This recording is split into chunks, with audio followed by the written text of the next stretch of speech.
কি করে পুলিশ একটা স্বতন্ত্র নিজেদের মতামত রাখতে পারে না? তাদের যেরাম বলবে সেরাম লাঠি চালাবে?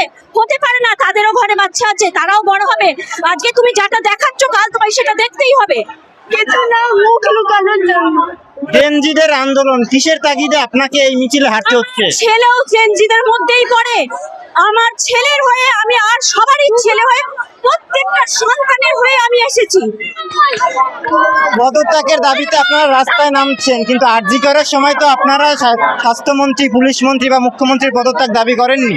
আসলে ব্যাপারটা হচ্ছে আমাদের মধ্যে দোগলাপনটা নেই। আমরা আরজি করার সময় রাস্তায় ছিলাম, যখন ওই ফ্যাটের তলায় বারবার টাকা পাওয়া যাচ্ছিল তখনও রাস্তায় ছিলাম, এখনো আমরা রাস্তায় আছি। আসলে আমরা পার্টি দেখে, ধর্ম দেখে, জাত দেখে কখনো রাস্তায় নামি না।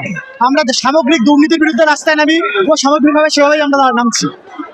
এর মতন নক্কারজনক ঘটনা আর কিছু হয় না, যেখানে আমাদের বাচ্চাগুলো নিজেরা এত দিন ধরে খেটে, প্রথম কথা হচ্ছে ওদের যেভাবে চেক করে ঢোকানো হয়, মানে সারা শরীর, একটা হাতে তাগা অব্দি রাখতে দেয় না, ওড়না রাখতে দেয় না, তারপরেও লিক কি করে হয়? আপনারা ভেতরে ব্যবস্থা করুন। 1 মিনিট দেরি হলে বাচ্চাগুলো যেতে পারে না। সেই বাচ্চাগুলো নিজেদের জন্য আজকে পথে নেমেছে, তাদের জন্য আজকে তাদের লাঠি চার্জ করে এইভাবে রক্তাক্ত করা হলো, তাদের হাড়গোড় ভেঙে দেওয়া হলো। এর বিচার অবশ্যই চাই। পুলিশ কি করে, পুলিশ একটা স্বতন্ত্র নিজেদের মতামত রাখতে পারে না? তাদের যেরাম বলবে সেরাম লাঠি চালাবে? হতে পারে না, তাদেরও ঘরে বাচ্চা আছে, তারাও বড় হবে। আজকে তুমি যেটা দেখাচ্ছ কাল তোমায় সেটা দেখতেই হবে। তো নৃশংসভাবে স্টুডেন্টদের উপর অত্যাচার করা হয়েছে, এমনকি ছোট ছোট বাচ্চাদের উপরও অত্যাচার করা হয়েছে। আমরা এটা মেনে নেব না। আমরা চাইছি ধর্মেন্দ্র প্রধান রেজিগনেশন দিক এবং বিজেপি যাতে লজ্জা পায়। ধর্মেন্দ্র প্রধান ইস্তফা দিলে সমস্যার সমাধান হয়ে যাবে? অবশ্যই হবে না, তার জন্য বেটার ইনফ্রাস্ট্রাকচার এবং এডুকেশনাল নানা নীতি আনতে হবে। তবে এটা হচ্ছে প্রথম ধাপ, যেখান থেকে আমরা শুরু করবো সবকিছু বেটার এডুকেশনের জন্য।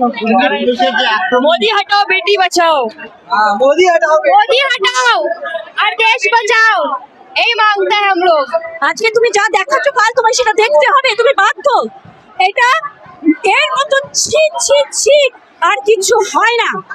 এর মতো নক্কারজনক ঘটনা আর কিছু হয় না। কোনো নির্দিষ্ট একার সন্তানের জন্য নয়, প্রত্যেকটা মা হিসেবে আমি এসেছি। একটার পর একটা মায়ের কোল খালি করে দিচ্ছে, সে যে কোনো কারণেই করছে না, তাই আত্মহত্যা করছে, তারপরেও লাঠি চার্জ হয়েছে। কেন কে দেবে এর উত্তর? ওরা কি টাকা দিয়ে তাদের মায়ের কোলটা ফেরত আনতে পারবে? বাচ্চাগুলোকে ফেরত দিতে পারবে? ফেরত দিতে পারবে না। আজকে যাই হোক, সেটিং হোক, যাই হোক, এর প্রতিবাদ হওয়া দরকার। বাচ্চাগুলো হচ্ছে চলে গেল, তাদের কে নেবে? পদত্যাগ সমস্যার সমাধান হবে? পদত্যাগের মধ্যে পদত্যাগ শুধুমাত্র দাবি নয়, পদত্যাগ শুধুমাত্র দাবি হতে পারে না। এই যে দুর্নীতির সিস্টেমটা তৈরি হয়েছে, এই দুর্নীতির সিস্টেম থেকে আমাদেরকে বেরোতে হবে। এই দুর্নীতির সিস্টেম সেটা পশ্চিমবঙ্গের রাজ্যের হতে পারে, সেটা কেন্দ্রের হতে পারে। লক্ষ লক্ষ কোটি টাকার যে দুর্নীতি চারিদিকে খবর পাওয়া যাচ্ছে, কখনো এলআইসির নামে দুর্নীতি হচ্ছে, কখনো আধারিকে 1 টাকার দামে ওই বাড়িয়ে দেওয়া হচ্ছে। আমাদের ভারতের সম্পদকে, ভারতের ব্রেনকে, ভারতের সবকিছুকে আস্তে আস্তে ধ্বংসের দিকে এগিয়ে নিয়ে যাওয়া হচ্ছে। এই দুর্নীতি সিস্টেম থেকে আমাদের বেরোতে হবে। আমরা স্বাধীনতার এত বছর হয়ে গেছে, এখন পর্যন্ত এই সামান্য দুর্নীতি থেকে বেরোতে পারলাম না। আমরা দেখছি একটা লোকাল নেতা, এমএলএ, তারা যে পরিমাণ টাকা কামিয়ে ফেলে এই 5 বছরের টার্মে, সেটা অভাবনীয়। আমরা জানি তারা চুরি করেছে জানার পরেও তো আমরা এতদিন রাস্তায় নামিনি। এই প্রথম এই দেশের ছাত্রছাত্রীরা, এই যুবক যুবতীরা সকলে রাস্তায় নেমেছে শিক্ষার জন্য। এই সুযোগটাকে কাজে লাগিয়ে আমাদের এই দুর্নীতির যে সিস্টেম রয়েছে, এই সিস্টেম থেকে বেরোতে হবে। মানে অপটিমিজম রয়েছে বলেই এসেছি, তার তো মানে হয় না যে আমি আমার ইউথের সময় নষ্ট করে ফেলবো। যতদিন না হবে ততদিন তো নেমে আছি। আর ডেভেলপমেন্টস হয়েছে, সে ডেভেলপমেন্টস দেখে মনে হচ্ছে যেন সরকার কারাপশনকে রিওয়ার্ড করছে। একজন আইএএস কে সরিয়ে আরেকজন আইএএস কে আনা হয়েছে, যে অলরেডি অনেকগুলো করাপশন চার্জেস রয়েছে তার বিরুদ্ধে। তো এতটুকু তো আমরা মানবো না। যতদিন থাকবো, যতদিন না চেঞ্জ হচ্ছে, যতদিন না ধর্মেন্দ্র প্রধান রিজাইন করছে।